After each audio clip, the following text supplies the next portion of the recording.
Exclusive event hire services, adding class to your events. We offer a one-stop service to all our clients. Our team is formed of the best of the event industry. It would be our pleasure to put our extensive experience and expertise to work for you. We manage and plan weddings, birthdays, christenings, anniversaries, celebration, parties, team building events, and many more. Today for a quotation on 0207 064 9929 or 07540 254 342 or 07956 821 246 or visit us on our website at www.eehireservices.co.uk.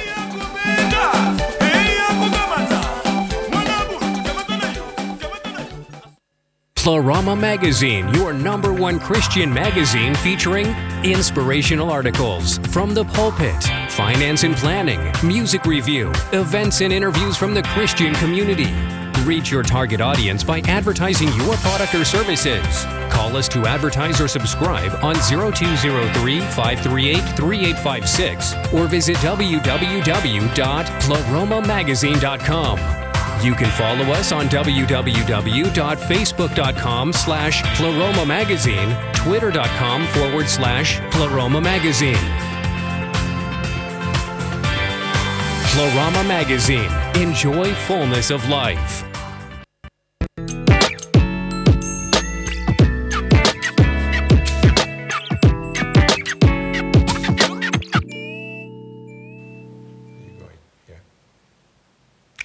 Hi, good afternoon. Welcome to another show on Praise Talk. My name is Praise Asimota. And I'm Charles. And we hope that you've had a wonderful week and you have been enjoying version 2. Well, what's the definition of a wonderful week? Rainy? Well, in the morning, at night? Do you know what, Charles? Looking above that, we need water. We do. And there was a panic of drought. So God has given us rain, and I'm very grateful for that, because the farmers would be very happy that we've had rain, even though the black ladies wouldn't be, because they need their jobs. You know, I once heard that. You know, they had the hair doing the wash and go. I saw this lady the other day, right, in the rain, and it was quite interesting because she was getting wet in the rain, and she had a Tesco's bag covering her hair, and I thought that's quite interesting. She probably had a Brazilian hair on, you know. Brazilian hair. Oh, right, okay. Welcome to today's show. Anyway, we're going to have a wonderful time. I have to tell you this. They say black women don't do wash and go, because we wash and then you have to condition and then you have to straighten and then you have to tongue, and then if it's not raining, then you can go. Listen, just go natural, go afro. Or just cut yours like mine. Or if you're like our producer, just shave it all off. Indeed, we'll have to bring him to the show one of these days.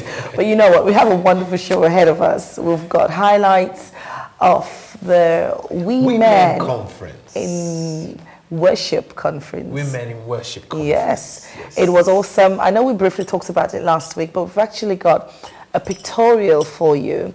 And I tell you what, if you want to see the full version of that, you need to go and connect with me on Facebook, or go to the Praise Talk Show channel on YouTube, and you'll be able to watch the full version of it. It's just beautiful and it speaks for itself. And we also have...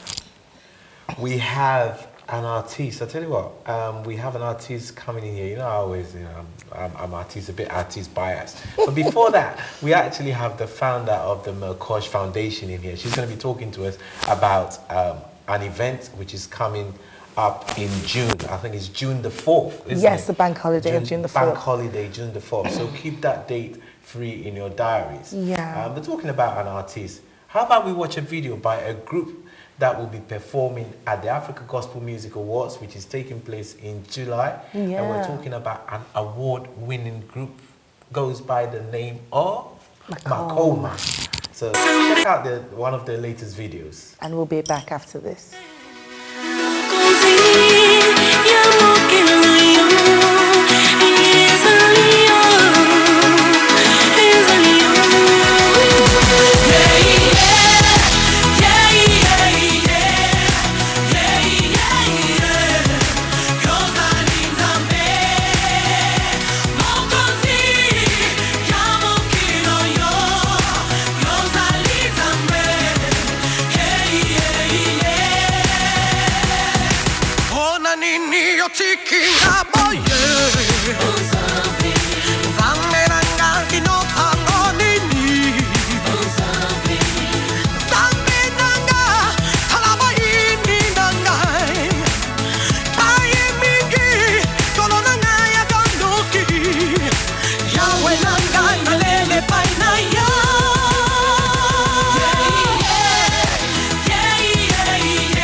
That was Makoma there. It's a brand new track from the brand new album called Evolution. Now, Makoma back with a bang. And I tell you what, Africa Gospel Music Awards on the 7th of July at the Hippodrome. Where's it taking place again? It's at the Hippodrome, isn't it? Yeah. Yes, it's taking place at the Hippodrome in Golders Green. You have to be there to see them perform live. I've been told it's going to be an awesome, awesome performance. So Indeed. Be there. Indeed. And something just dawned on me the other day that normally we only hear, well, the Americans do this actually, that they do a save the date. Mm-hmm. Okay? So, and I thought to myself, this is a good idea for events, people who do events. If you've already got a date, you can actually send out a save the date and then give the details. So we need you to save the date for the 9th of July for the Africa Gospel Awards. Don't put it aside for something else, but save it for that.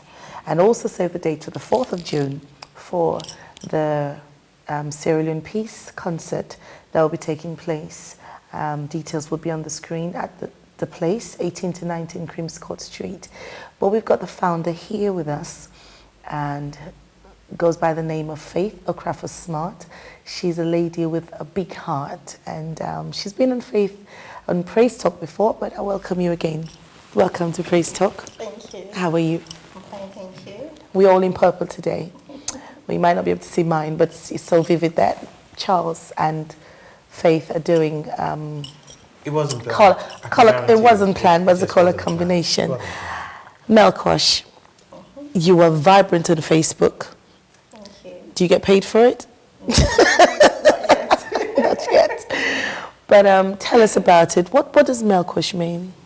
Melqosh means latter rain in Hebrew. Okay. And I got the name, well, I was at a conference way back in 2004, and the Lord had given me a scripture in Micah where it says that in that day I will gather her that is lame and make her a remnant, her that is cast out, I'll make her a strong nation. Wow. And then it took me back to a part in the Bible where it says that the latter shall be greater than the former. Mm. Now, the beneficiaries of Melqosh are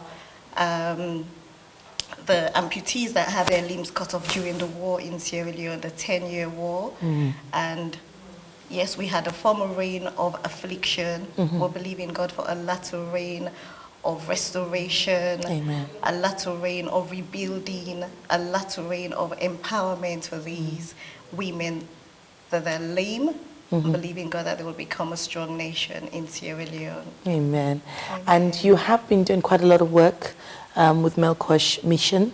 Yes. Been to Sierra Leone quite a couple of times. Yes. You've got a school out there. Yes. And you're doing humanitarian work. You should be telling me this, and I'm telling you what you're doing, okay? But on the other end, we are celebrating a memorial landmark for Sierra Leone this year, and you've put together a concert. What's the aim and objective of that? Well, the primary aim is to raise funds to establish the academy for the women, the amputee women in Sierra Leone, not just the amputees, physically challenged women and their dependents, because they're the least in Sierra Leone. Right. So basically the primary goal is to fundraise, but also it's to bring Sierra Leoneans together and Friends of Sierra Leone together under one roof, one mic, one stage, to celebrate the 10th anniversary of peace since the war ended in Sierra Leone. Okay. We're just going to go for a very quick break shortly, but before you go, prepare yourself for this one, right? Because I'm going to ask you, because you're talking about the women of Sierra Leone and the amputee women of Sierra Leone. Sound like the women in as, conference.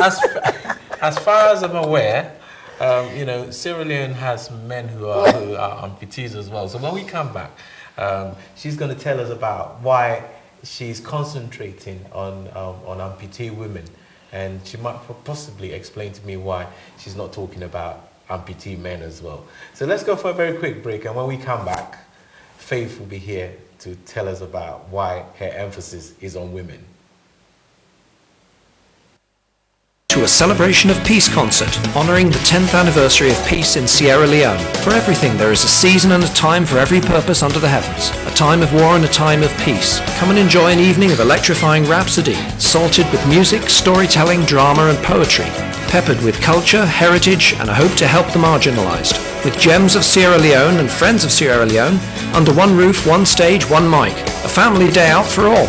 Featuring Alim Kamara, John Blah, Rebecca Arthur, Usifu Hallo, Michael Pounds, Collins Pratt, Gershon Ward, Naves Angel, Kobiko, Lady Mato, Danny and the UK female artists, Praise Azimoda. and Sounds of Tehila. Date, Bank Holiday Monday, 4th of June 2012. Time, doors open at 4 p.m, show starts at 5 p.m. till 10 p.m. Venue, De Place, 18 to 19 Crimscott Street, London, SE1 5TE. Tickets, children £5, standard £15, Premier £30 and Patron £50. All proceeds go to establish an academy for post-war afflicted amputees, physically challenged girls and women in Sierra Leone.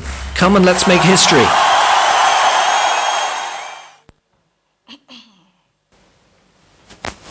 Welcome back, and thanks for tuning in to Praise Talk this wonderful Saturday afternoon.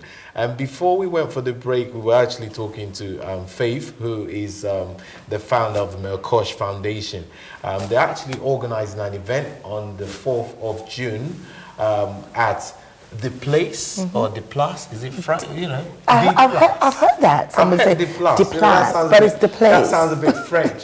But anyway, she's organizing that, and she told us the reason why she's organizing this event is basically to help amputee women from Sierra Leone. As a result of the war that happened in Sierra Leone, a lot of people have been left disabled, and especially amputees. And my question before we actually went for the break was why the emphasis on women and men? Because I've seen a lot of men. Not men, you mean?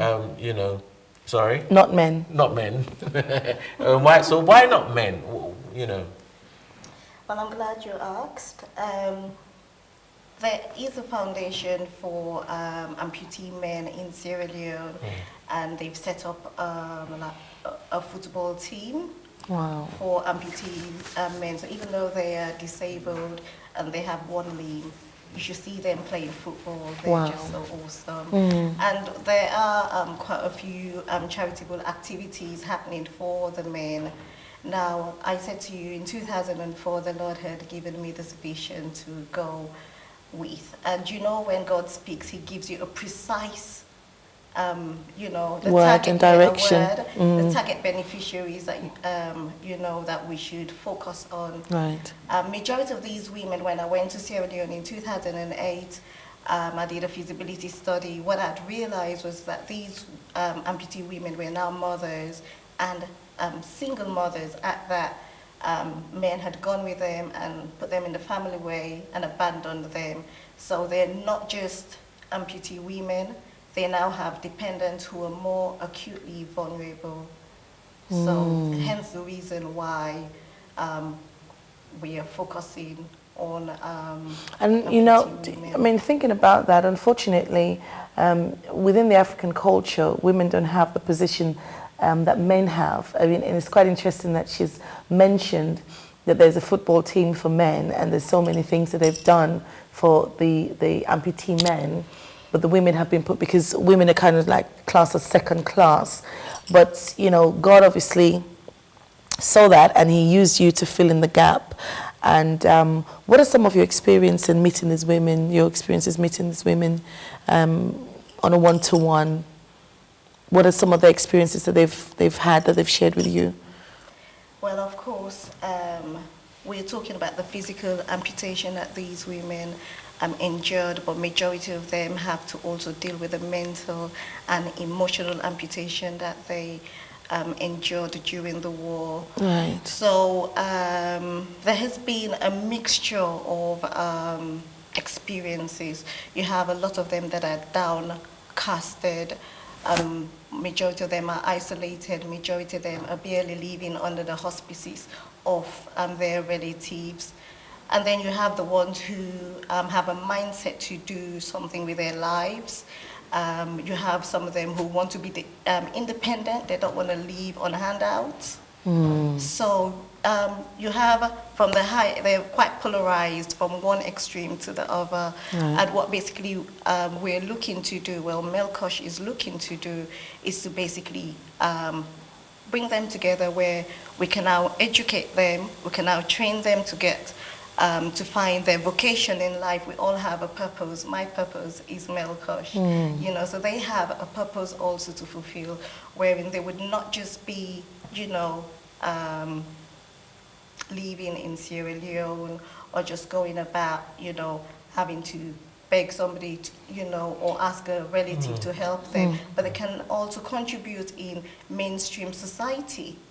Well, you talked about the fact that obviously you're trying to organize this so you can organize training for the women to obviously, you know, get themselves in a position where they can look after themselves and hopefully, you know, contribute to society as well. Yeah. But one very important thing that you mentioned was the psychological remnants of, you know, what happens usually after wars. Being African, I know that one of the things that we don't normally sort of consider are the psychological things to do with mental health. Yeah. Those are taboos. Yeah. Yes. You know, in Africa, usually when, you know, you have somebody who has mental health problems, we term them as mad. And I remember on Praise Talk, there was a show where, you know, we had somebody talking about mental health issues here.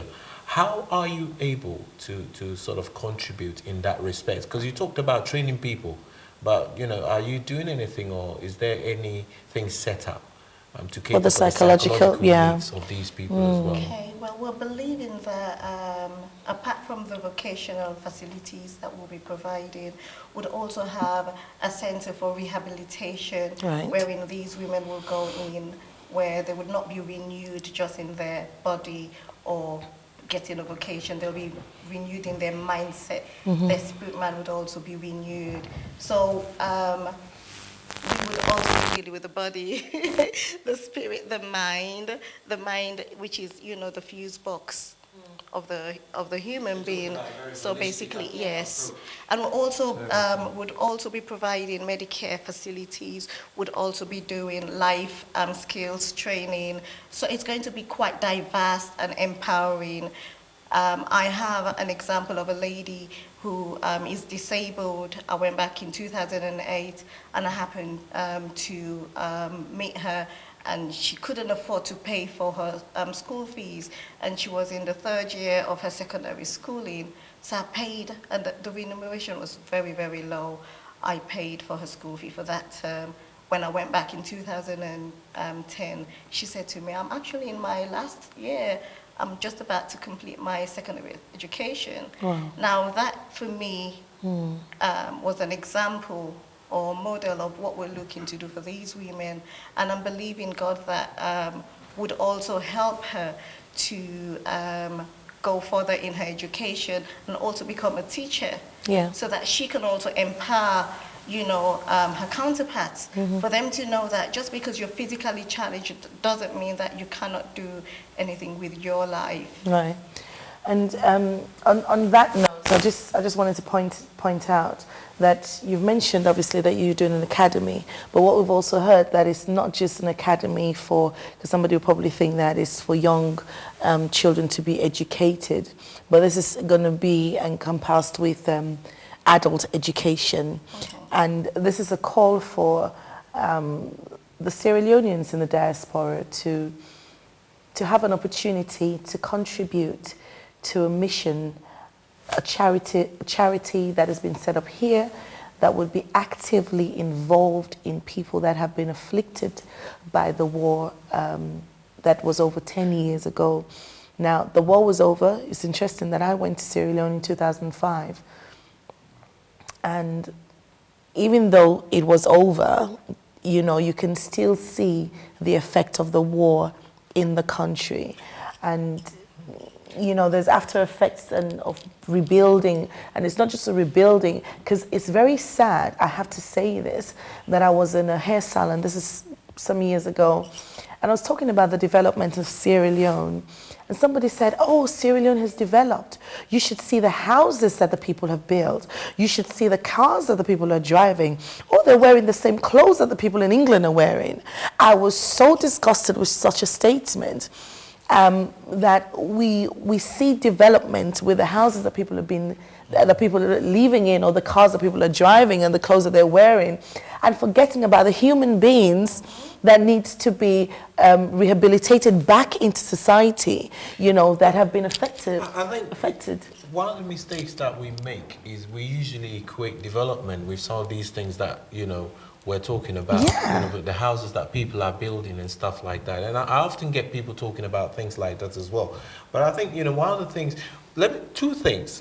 First and foremost, you talked about the fact that Sierra Leoneans in the diaspora should make an effort to actually contribute something. But to me, it's not only something to do with Sierra Leoneans in the diaspora. I mean, this event coming up, I think, it doesn't matter where you're from, do make it there, because humanity is humanity, irrespective of where people come from. And especially if you're African as well. Africa, to me, this whole issue of nationhood and the fact that Africa is split into different nations, it's all very artificial. Africa is one people. When you go to Sierra Leone, you find people from Nigeria in Sierra Leone. All over the place. And usually what happens in Africa as well is you find when one country sneezes, another one catches the cold. Well, I mean, saying that, Charles, the war did not actually start in Sierra Leone.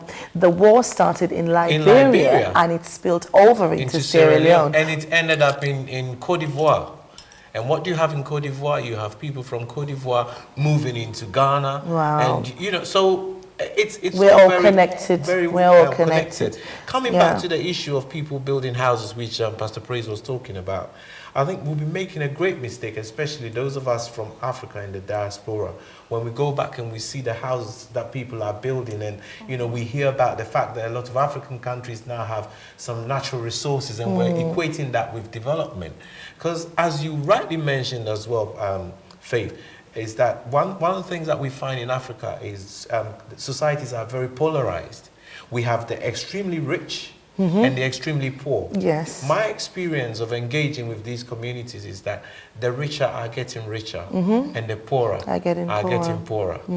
And therefore, there has to be a middle way. Yeah. And I think that's what events like this is trying to create. It brings everyone together. And empower people who can actually move them from the bottom into the middle.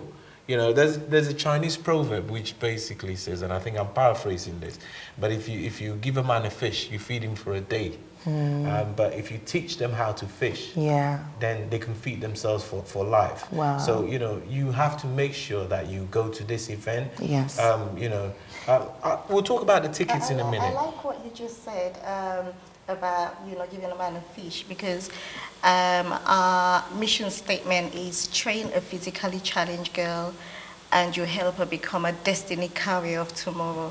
Wow. And you know, we women are womb man, womb men. We have the potential, the resources that a man doesn't have, a woman has it, the intuition, the intellectual capacity that, you know, God has given us. With most African households, I mean, you know, the men are usually out working, and it's the woman who literally pulls everything together.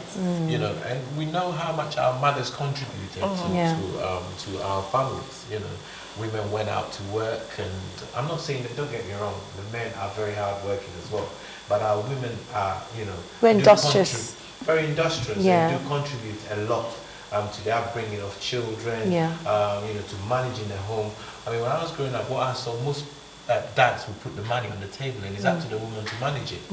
You understand? So if these women are disabled and they can't play that very vital role, then I think, you know, we have a responsibility to make sure that, you know, they can function in that capacity.